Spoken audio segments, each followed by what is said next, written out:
সবাইকে স্বাগতম।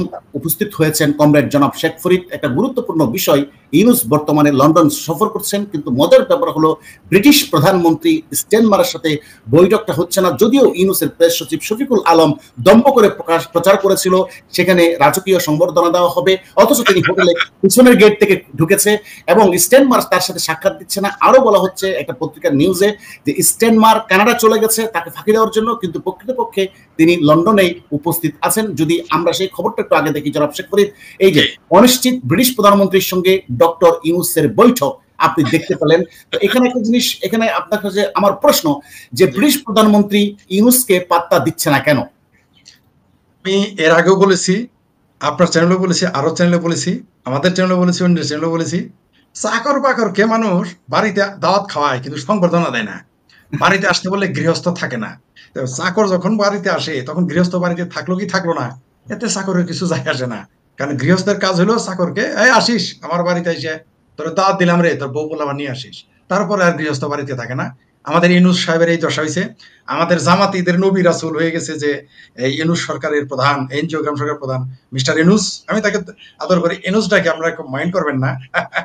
তো এই জামাতিদের যে নবী এমন গজব বেজ্জিতি হয়ে গেছে যে সমস্যা হলো কি জানেন, এই জামাতিদের নবী ইউনূস বেজ্জিত হলে সমস্যা ছিল না, সমস্যা হচ্ছে বেজ্জিত হয়ে গেছে পুরো আমাদের দেশ সহ। এটাই হচ্ছে প্রধান সমস্যা। জিনিস আপনাকে দেখায়, একটু দেখেন, আপনি একটা জিনিস দেখেন, সেই যে ইংল্যান্ডে গেল অল পার্লামেন্টারিয়ানের সাথে তার বৈঠক হয়েছে, সেখানে ইউনূস কাঁধে করে একটা পতাকা নিয়ে গেছে বাংলাদেশের, কিন্তু ব্রিটিশের কোনো পতাকা নাই, আপনি দেখতে পাচ্ছেন। তাহলে কতটা বেজ্জতি ইউনূসকে করছি আপনি দেখতে যদি বলেন। আমার ভাই হাসি আসে, বুঝছেন, মানে হাসিও আসে ভাই, এটা আমার দুঃখের হাসি ভাই।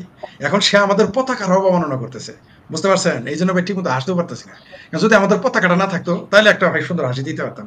এই বদমাইশটা এখন দেখছে যে মানে বিষয়টা এরকম, আপনাদের দাওয়াত দিছে, আপনারা কেউ খাবার দিল না, আপনি নিজে প্লেট নিয়ে গেলেন, বিষয়টা এরকম। যে দেশে যাবেন সেই দেশের পতাকাটাও থাকবে। ওই যে একবার কোন দেশে কাতারে গিয়ে বেজ্জিত হয়েছে না, যে তার পতাকা দেয় নাই, কোন দেশে যেন গিয়েছিল, শুধু কাতারে পতাকা দেয় না, কাতারে তবে বাংলাদেশের পতাকাই রাখে না, তাদের পতাকা। এখন এই যে গজব বেজ্জিত হয়েছে, এই জন্য সে যখন যায় ওই ডাস্টবিন শফিকের ব্যাগের মধ্যে একটা বাংলাদেশের পতাকা দিয়ে দেয়, ওটা ভরে নিয়ে যায়। আচ্ছা, আরেকটা বিষয় তো ডাস্টবিন শফিক তো শুধুই না, ওই যে নতুন মোবাইল কিনছে এটার সদ্ব্যবহার করতেছে, প্লাস ব্যাগও টানতেছে, এগুলা সাথে সাথে নিয়ে যাচ্ছে আর কি। আরেকটা বিষয় জনাব শেখ ফরিদ, ইংল্যান্ডের একটা পত্রিকায় বিজনেস ওয়ারে আসছে, সেখানে ব্রিটিশ প্রধানমন্ত্রী স্টেনমার সাক্ষাৎকার না দেওয়ার পেছনে কিছু যুক্তি তুলে ধরেছেন। তার সেই পত্রিকাটির খবরে বলা হচ্ছে, এখানে আমি যদি প্রিয় দর্শক আপনাদেরকে একটু অনুবাদ করে বলি, সেখানে বলা হচ্ছে যে মোহাম্মদ ইউনূস স্টেনমারের সাথে সাক্ষাৎ না করার পেছনে বাংলাদেশ আওয়ামী লীগ যুক্তরাজ্য শাখা থেকে চিঠি দেওয়া হয়। সেখানে তারা বলে যে বাংলাদেশে মাইনরিটি এবং আওয়ামী লীগ নেতা কর্মীদের উপর যে পরিমাণ দমন পীড়ন করে মানবাধিকারকে হরণ করছে, তাতে করে ইউনূস ব্রিটিশ প্রধানমন্ত্রী স্ট্যান্ডার্ড অর্থাৎ মানবাধিকারের প্রশ্নে তার সাথে সাক্ষাৎ করার হবে মানবাধিকারের প্রতি চরম আঘাত। সুতরাং আপনাকে অনুরোধ করব আপনি এই একজন ফ্যাসিস্ট, ট্রু ফ্যাসিস্টের সাথে সাক্ষাৎ না করার জন্য। এইটা একটা কারণ হিসেবে উল্লেখ করা হচ্ছে এই পত্রিকার সংবাদে। আমি যদি একটু বিশ্লেষণ করি, তো আরেকটা বিষয় আপনাদেরকে জানি, ব্রিটিশ পার্লামেন্টে কিন্তু ইউনূসের বিপক্ষে অনেক মেম্বার অফ পার্লামেন্ট কিন্তু অভিযোগ করেছে, সেটা একটু শুনি। Familiar with near his constituency. But Mr. Speaker, these are deep and long-standing ties between our two countries, and the Minister herself is right to point out that even though she's visited Bangladesh recently, as my honourable friend, the member opposite, has said, the degree of escalation in the violence is deep. ভায়োলেন্সের কথা British parliament থেকে বলা হচ্ছে, এবং আরেকজন British MP জনাব শেখ ফরিদ, আপনি যদি দেখতে পান, শুনতে পান, শুনেন। Their spiritual leader is under arrest. Hindus across Bangladesh are being subject literally to death by their houses being burnt, their temples are being burnt, and there was an attempt today in the Bangladesh High Court to rule that ISKCON should be banned from the country. চিন্ময় দাস প্রভুর কথা তিনি উচ্চারণ করছেন, বলছেন তিনি বিনা বিচারে তাকে আটকে রাখা হয়েছে দীর্ঘদিন ধরে। ব্রিটিশ পার্লামেন্ট থেকে আপনি জানেন ইউনূসকে সতর্কবাণী দিয়েছিল যাতে করে বাংলাদেশের মানবাধিকারকে সমুন্নত রাখে, এবং তারা কয়েকবার করে ব্রিটিশ পার্লামেন্ট থেকে এই জিনিসটাকে আলোচনা করেছে। তাহলে কি সেই কারণেই ক্ষুব্ধ হয়ে ব্রিটিশ প্রধানমন্ত্রী সাক্ষাৎ করছে না? স্বাভাবিক, কারণ হচ্ছে তারা শুধু যে ওই যে বাংলাদেশের কিছু নাগরিকের যে চিঠি দিয়েছে তার কারণেই যে তারা তার সাথে বৈঠকে স্থগিত করেছে তা নয়, এটা একটা কারণ হতে পারে, কিন্তু আমি মনে করি এটা তারা নিজেরাও খোঁজ রাখে। তারা নিজেরাও খোদ ব্রিটিশ পার্লামেন্ট এগুলো অবশ্যই দেশে বিদেশে তারা যেহেতু বিশ্ব রাজনীতির সাথে কোনো না কোনোভাবে সম্পৃক্ত হয়ে যান, তারা এগুলোর খোঁজ রাখেন। এটা তো দিনে দুপুরে এখন মব ভায়োলেন্স হচ্ছে, আদালতে পেটানো হচ্ছে, মারা হচ্ছে, মাইনরিটিদের উপর অত্যাচার হচ্ছে, একটি রাজনৈতিক দলকে নিষিদ্ধ করে দেওয়া হয়েছে। তো যাদের ভোটের পার্সেন্ট 40%, একটা দেশের 40% ভোট, যার একটা দেশে যে কয়েকবার প্রধানমন্ত্রী, যা কয়েকবার সরকার গঠন করেছে এবং যে দলটা বাংলাদেশের স্বাধীনতার যুদ্ধে মুক্তিযুদ্ধের নেতৃত্ব দিয়েছে, সেই দলটাকে ব্যান করে দিয়ে, এটা সারা বিশ্ব জানে। একটা মানুষ কতদিন চোখ বন্ধ করে তারা থাকবে? এই যে ইউরোপীয় ইউনিয়ন বলে, এবং দেখবেন আপনি কিছুদিনের মধ্যেই আমেরিকা তো এটা নিয়ে প্রতিবাদ হবে, কংগ্রেস এটা কথা উঠবে, এবং আমেরিকাতেই দেখবেন বাংলাদেশের পক্ষে জনমত গঠন হবে। নিশ্চিত থাকেন এই সরকারের বিরুদ্ধে, এই সন্ত্রাসী জঙ্গি এবং ইসলামী সন্ত্রাসবাদ জামাতের বিরুদ্ধে, হিজবুতের বিরুদ্ধে তারা সোচ্চার হতেই হবে। কারণ ইউরোপীয় ইউনিয়ন এবং আমেরিকা, যতই আপনারা ডিপ স্টেট বলেন, আমি এটা নিয়ে এত মাথা এখন ঘামাচ্ছি না, তাদের যা করার তারা করে ফেলেছে। তারা এখন এই মৌলবাদী শক্তিকে ক্ষমতায় আসতে দিবে না, দেওয়ার প্রশ্নই আসে না। কারণ এটা তো দিনের আলোর মতো পরিষ্কার।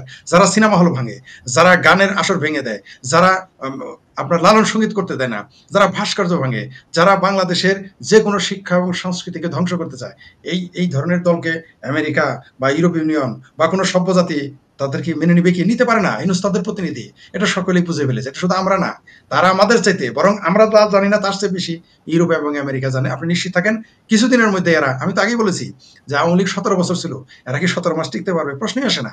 আপনি দেখেন সামনে কি ঘটে। কারণ পৃথিবীটা একটা মজার বিষয় জনাব শেখ ফরিদ, ইউনুসকে অ্যাভয়েড করার জন্য স্টেনমারের পক্ষ থেকে বলা হয়েছিল যে তিনি কানাডা চলে গেছেন। প্রকৃতপক্ষে তিনি কানাডা যায়নি, বাংলা ট্রিবিউনে এই খবরটা বলা হচ্ছে। দেখেন ইউনুসকে কত রকম করে ফাঁকি দিচ্ছে।